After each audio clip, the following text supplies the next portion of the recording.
Hello everyone, welcome to ASO Diksha diaries. मेरा नाम दीक्षा जादौन है और मैं एएसओ इन सीएसएस पोस्टेड हूँ।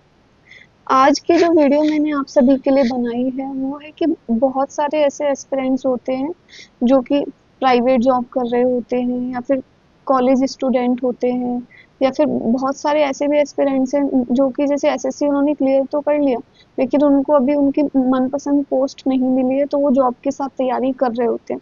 उन सब का एक ही डाउट मेरे पास बहुत बार आता है कमेंट सेक्शन में कि वो जॉब के साथ या फिर कॉलेज के साथ अपनी पढ़ाई को कैसे वो मैनेज कर पाए। इस वीडियो को देखने के बाद आपके मन में जितने भी डाउट हैं एक एक डाउट आपका क्लियर हो जाएगा। 8 पॉइंट हैं जो कि आज मैं डिस्कस करने वाली हूँ आपके साथ, जो कि आपको फॉलो करने चाहिए। सबसे पहला पॉइंट है कि आपको है ना एक एग्जाम पे फोकस करना है। 9 to 5 की जॉब कर रहे होंगे कुछ लोग, कुछ पार्ट टाइम जॉब कर रहे होंगे, तो वो शेड्यूल ही इतना हेक्टिक होता है, उसके बाद बहुत टाइम नहीं बचता अपने पास। तो इसलिए आपको एक ही एग्जाम पे फोकस करना है और उसकी तैयारी करनी है अच्छे से, मल्टीपल एग्जाम्स की नहीं करनी। दूसरा जो है वो है कि अपने जो बुक्स और टीचर है उनको बहुत वाइजली सेलेक्ट करना है आपको, क्योंकि वही पॉइंट कि आपके पास टाइम बहुत लिमिटेड है तो आप एक्सप्लोर नहीं कर सकते। देखो, टीचर आपको जो भी सिलेक्ट करना है ऐसा करना है जो कि रिलेवेंट मटेरियल पढ़ाए, और बुक्स भी बहुत आपको लिमिटेड रखनी है। मेन बात होती है कि बहुत आपको ऐसा नहीं है कि 20 बुक्स पढ़नी है तब आपका सिलेक्शन होगा। बुक्स बहुत लिमिटेड रखनी है लेकिन उनका मल्टीपल टाइम्स वो करना है रिवीजन। तो सबसे पहले जैसे जीके की बात करते हैं। जीके के लिए आपको क्या करना है, एक तो आप पढ़ लो ल्यूसेंट, उससे आपका पूरा सारे जो सब्जेक्ट हैं उनका बेसिक कवर हो जाएगा। उसके बाद दूसरी जो आपको पढ़नी है स्टैटिक जीके के लिए कोई भी एक बुक पढ़ लो, और उसके बाद आपको करनी है प्रीवियस ईयर क्वेश्चंस की प्रैक्टिस। अब प्रीवियस ईयर क्वेश्चंस के लिए आपको क्या करना है, किरण पब्लिकेशन की बुक आती है, आप वहां से कर सकते हो। उसमें क्या होता है, स्टार्टिंग में ये लोग इन्होंने चैप्टर वाइज वेटेज दिया होता है कि कौन से चैप्टर का कितना वेटेज है, तो उससे आपको आइडिया लग जाएगा कि हाँ मुझे ये वाला चैप्टर पहले करना है क्योंकि इसका वेटेज ज्यादा है, ये टॉपिक मुझे पहले करना है। और इसमें टाइप वाइज भी क्वेश्चंस दिए होते हैं तो कवर करना बहुत आसान रहता है। चारों सब्जेक्ट की इसकी बुक्स आती है तो आप वो खरीद सकते हो, लिंक मैं आपको डिस्क्रिप्शन में दे दूंगी। एक इम्पॉर्टेंट इन्फॉर्मेशन जो कि मुझे आप सभी के साथ शेयर करनी है वो ये है कि अभी ऑलिव बोर्ड 10 और 11 मई को एसएससी सीजीएल के लिए फ्री लाइव टेस्ट करवा रहे हैं। तो जो भी लोग सीजीएल की तैयारी कर रहे हैं, सीएचएसएल एसएससी के किसी भी एग्जाम की अगर आप तैयारी कर रहे हो, आप जाके वो मॉक टेस्ट अटेम्प्ट करो। बिल्कुल फ्री है, कोई आपको अलग से चार्ज नहीं देना। उससे फायदा क्या होगा वो मैं आपको बताने वाली हूँ। बिल्कुल आपको एग्जाम जैसा एक्सपीरियंस होने वाला है, एक्चुअल एग्जाम में जैसा इंटरफेस रहेगा और सेम वैसा इन्वायरमेंट आपको मिलेगा। दूसरी, क्योंकि ऑल इंडिया आपको अपनी रैंकिंग भी मिल जाएगी तो आप अपनी तैयारी का एक एनालिसिस हो जाएगा कि मेरी तैयारी भी कितनी हो चुकी है। और उसके अलावा सॉल्यूशंस भी बहुत अच्छे दिए होंगे, डिटेल्ड आपको सॉल्यूशंस मिल जाएंगे। अब ये तो हो गया कि बेसिक आपको ये करना है। उसके बाद आपको मैराथन वीडियोस देख लो आप यूट्यूब पर सब्जेक्ट वाइज, क्योंकि देखो जीके की बहुत ज्यादा वीडियोस देखने का टाइम आपके पास नहीं होगा, मैं समझती हूँ। तो आप क्या करो ना, जैसे यूट्यूब पर बहुत सारे टीचर्स ने हर सब्जेक्ट की एक मैराथन वीडियोस जैसी डाली हुई है, आप उनको देख लो। जैसे हिस्ट्री की एक मैराथन वीडियो देख ली, पॉलिटी की देख ली, तो इससे ना आपको एक बेसिक वो लग जाएगा आइडिया। उसके बाद इससे करोगे ना, जब रिसेंट पढ़ोगे, प्रीवियस ईयर क्वेश्चंस करोगे, तो उसी से आपकी अच्छी तैयारी हो जाएगी। और एक काम आपको क्या करना है कि करंट अफेयर्स की वीडियो देखनी है। ये सब मैं बताऊंगी कि ये सब आप मैनेज कैसे करोगे, वो सब मैं आपको आगे बताने वाली हूँ वीडियो में। एक एक चीज की आपको अपने टाइम का यूटिलाइजेशन कैसे करना है, कब आपको कौन सा काम करना है, कौन सी वीडियो कब देखनी है, वो सब मैं आपको बताने वाली हूँ। फिर दूसरा है रीजनिंग। रीजनिंग के लिए देखो आपको अलग से कोई कोर्स वगैरह लेने की जरूरत नहीं। आप क्या करो, यूट्यूब पर किसी भी टीचर से जिसका आपको समझ आ रहा है उसके वीडियोस देखो, उसके नोट्स बना लो। और उसके बाद आपको क्या करना है, प्रीवियस ईयर क्वेश्चंस की प्रैक्टिस करनी है लास्ट 5 इयर्स के। ठीक है, वो प्रीवियस ईयर क्वेश्चन की बुक से आप कर लेना। फिर आता है इंग्लिश। इंग्लिश के लिए आपको क्या करना है, ग्रामर के लिए अगर आप नीतू सिंह मैम की वॉल्यूम 1 बुक आती है, आप वहां से कर लेना। और फ्री जो यूट्यूब पे आपको वीडियोस मिल जाएंगी, जैसे आपको मान लो कोई टॉपिक आपको नहीं समझ आ रहा, आप टेंस पढ़ रहे हो, आपको समझ नहीं आ रहा, कुछ कुछ टीचर्स ने पढ़ाया हुआ है यूट्यूब पे, आप वहां से कर लेना, अपना उसी से कवर हो जाएगा। ठीक है, उसके बाद होती है वोकैब। वोकैब आपको ऐसा नहीं है कि बहुत ज़्यादा वोकैब करनी है, सिर्फ आपको प्रीवियस ईयर्स की ही करनी। और उसके बाद आपको करनी है रीडिंग कॉम्प्रिहेंशन की प्रैक्टिस। ठीक है, और एक जो सबसे इम्पोर्टेंट चीज़ है इंग्लिश में जो कि करना सबसे मस्ट है, वो है कि आपको न्यूज़पेपर रीडिंग करनी है। एडिटोरियल या फिर कुछ भी, मतलब times of India, the Hindu, जौन सा न्यूज़पेपर आपको अच्छा लगे, उसमें जो पोर्शन आपको अच्छा लग रहा है उसकी रीडिंग जरूर करनी है। अब ये सब जो मैंने बताया है यहाँ तो बता दिया कि आपको पढ़ना क्या क्या है। अब आगे मैं आपको बताऊंगी कि इस सब को पढ़ना कैसे है। तो देखो, मैथ्स का और बताती हूँ एक बार, फिर उसके बाद में ये बताऊँ कि ये सब टाइम आपको मैनेज कैसे करो। मैथ्स में आपको थोड़ा टाइम देना पड़ेगा, लेकिन ये नहीं है कि आप 300-400 घंटे का कोर्स खरीद लो, लंबे लंबे अपने नोट्स बना के रख लो, पता चला मैथ के ही नोट्स की आपके पास 6-7 कॉपियाँ होगी, फिर आप उनको रिवाइज नहीं कर पाओगे। इसलिए उतना ही पढ़ना है जितना एग्जाम के लिए रिलेवेंट है, और वो प्रीवियस ईयर क्वेश्चन से रिलेवेंट मटेरियल होना चाहिए। ठीक है, और वो नोट्स बना लो अपना, उसका जो भी टीचर आपको रिलेवेंट पढ़ा रहा है वो कंप्लीट सिलेबस पढ़ा रहा है, और उसके बाद उसके नोट्स बना के प्रीवियस ईयर क्वेश्चंस की प्रैक्टिस करनी है। देखो, अब जो तीसरा पॉइंट है ना, वो सबसे इम्पोर्टेंट पॉइंट है कि आपके पास ना 2 टाइम होंगे। जो लोग ऑफिस जाते हैं उनके पास ऑफिस जाने से पहले का टाइम आपको होगा आपके पास, और ऑफिस से आने के बाद का टाइम होगा। कोई टाइम इसमें कम होगा, कोई सा टाइम इसमें ज़्यादा होगा। जिनका जल्दी ऑफिस होता है उनके पास शाम को ज़्यादा टाइम होगा, जिनका थोड़ा लेट स्टार्ट हो रहा है उनके पास मॉर्निंग में ज़्यादा टाइम होगा। और यहाँ पे स्टूडेंट्स भी 2 टाइप के होंगे। एक तो वो होंगे कि जो अभी जिन्होंने बिल्कुल तैयारी करना स्टार्ट किया है, तो अगर मैं आपको बोलूँ कि नहीं आप डेली सिर्फ 2-3 घंटे पढ़ाई करो और 3-4 महीने के अंदर आपका सीजीएल वो हो जाएगा क्रैक, ये मतलब बिल्कुल एक झूठ बोलने वाली बात है। क्योंकि इतना बड़ा अगर सिलेबस है तो सिलेबस को कंप्लीट करने के लिए आपको टाइम लगेगा। ऐसा नहीं है कि ऊपर ऊपर से पढ़ा और आपका वो हो जाएगा सिलेक्शन, ऐसा नहीं होता है। तो आपको पढ़ाई में ज़्यादा टाइम देना पड़ेगा। अब वो टाइम कैसे देना पड़ेगा वो मैं बताऊंगी। आपको डेली के मिनिमम 5-6 घंटे तो देने पड़ेंगे, अगर आप जॉब भी कर रहे हो साथ में तो भी। मैनेज कैसे करोगे, वो आप कैसे भी करो मैनेज, लेकिन डेली का 5-6 घंटे का एवरेज आपका बनना चाहिए। और इतनी पढ़ाई आपको कम से कम 6 महीने करनी पड़ेगी, तब कुछ हो पाएगा। 3 महीने में नहीं होगा कि आप 5-6 घंटे पढ़ रहे हो, 3 महीने बाद अगर पेपर है तो नहीं हो पाएगा बिल्कुल, अगर अभी से तैयारी कर रहे हो। तो आपको मिनिमम 6 महीने आपको तैयारी करनी ही पड़ेगी। और जिनको थोड़ा, अब वो दूसरी कैटेगरी में वो स्टूडेंट्स होंगे जिनको थोड़ा बहुत बेसिक्स पता है, जैसे मैथ्स का उन्होंने थोड़ा बहुत सिलेबस कर लिया, रीजनिंग उनको आती है थोड़ी बहुत, जीके उन्होंने पढ़ी हुई है थोड़ी बहुत, या फिर वो सिलेबस से जैसे मतलब फेमिलियर है थोड़ा सा, है ना।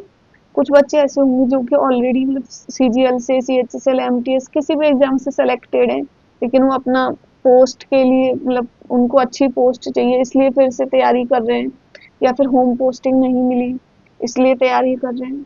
तो कोई भी रीजन हो सकता है। आपको थोड़ी सी कम टाइम भी दोगे तो भी चलेगा, डेली के 3-4 घंटे आपको देने। अब इसमें बात करते हैं कि ये सब आप मैनेज कैसे करोगे। रीजनिंग के लिए आपको डेली देना है शुरुआत में 1 घंटा।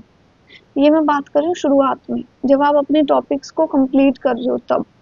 बाद में 1 घंटा देने की जरूरत बिल्कुल नहीं है रीजनिंग के लिए।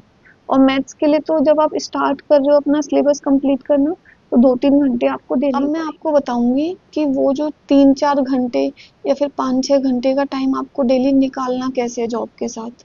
तो आपको अपने टाइम को ना मैक्सिमम वो करना है यूटिलाइज, बिल्कुल भी टाइम वेस्ट करने का तो आपके पास कोई ऑप्शन है ही नहीं। तो अपने ट्रैवलिंग टाइम को यूज करना है।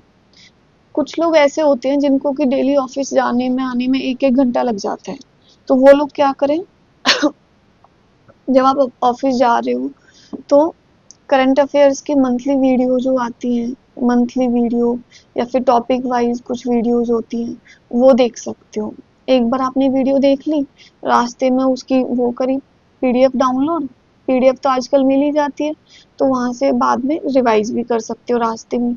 तो करंट अफेयर्स के लिए आपको अलग से टाइम नहीं देना पड़ेगा, घर पे आपको टाइम देने की बिल्कुल जरूरत नहीं है, ट्रैवलिंग टाइम नहीं हो जाएगा। सेम स्टैटिक जीके के लिए, स्टैटिक जीके की इतनी सारी वीडियोस हैं जो कि यूट्यूब पे पड़ी हुई है, बहुत सारे लोगों ने ट्रिक्स के साथ पढ़ाया हुआ है, वो वीडियोस देखो। पीडीएफ आजकल हर कोई वो करता है प्रोवाइड, उस पीडीएफ से आप रास्ते में रिवाइज कर सकते हो। तो जीके का ये जो पोर्शन है आप रास्ते में ही कर सकते हो अपना।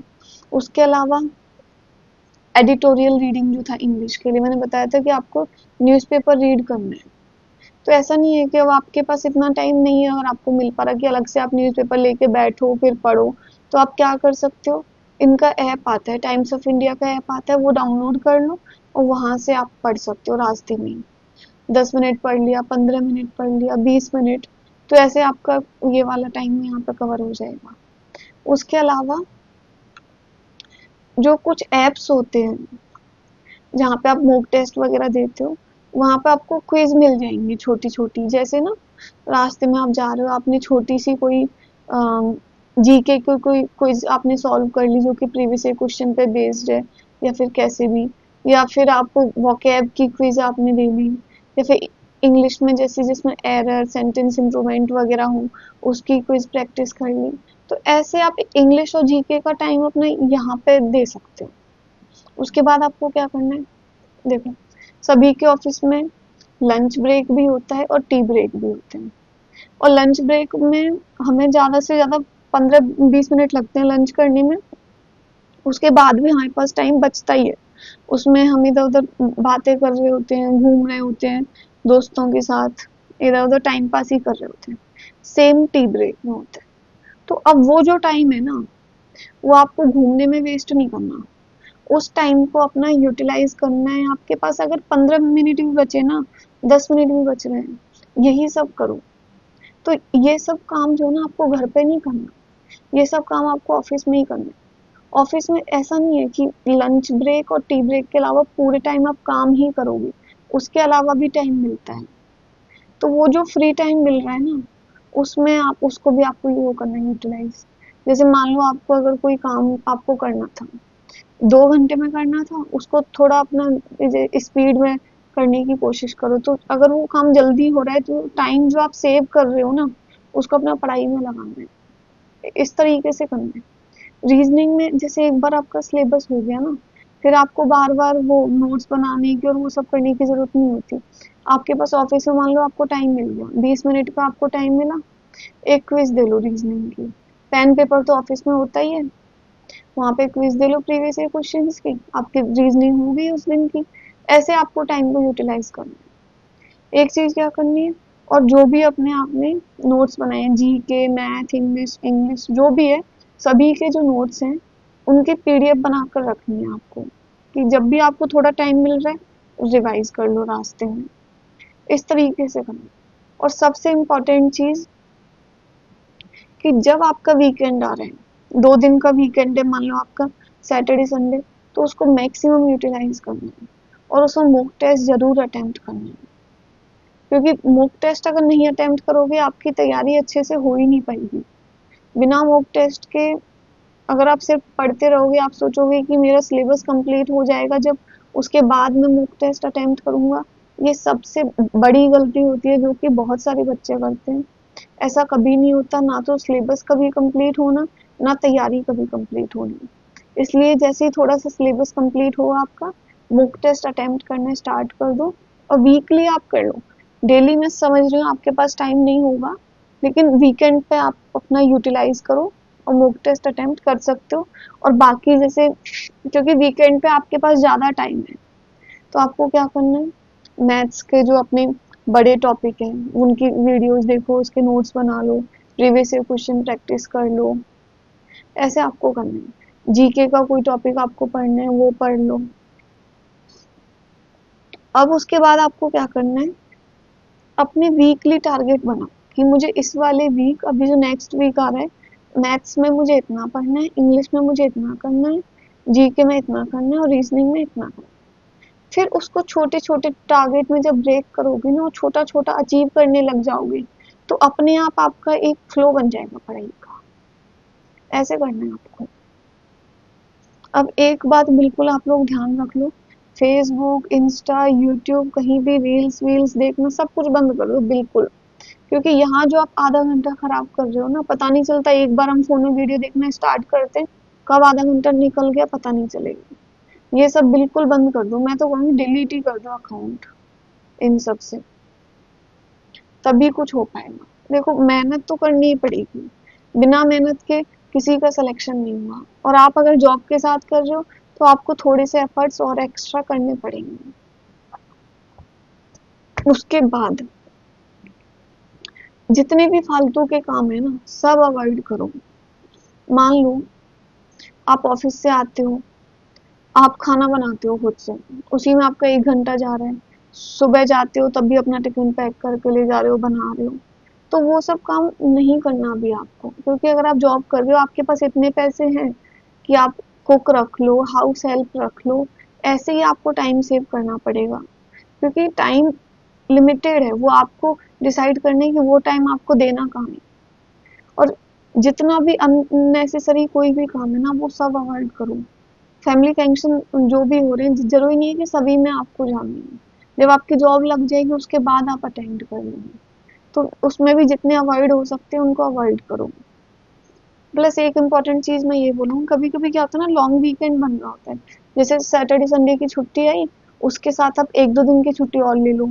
मान लो थर्सडे की छुट्टी पड़ रही है, तो आप फ्राइडे की भी छुट्टी ले लो, ईएल लगा दो, सीएल लगा दो। 4 दिन के आपके पास लंबा वीकेंड हो गया, उसमें आप अच्छे से अपनी तैयारी कर सकते हो।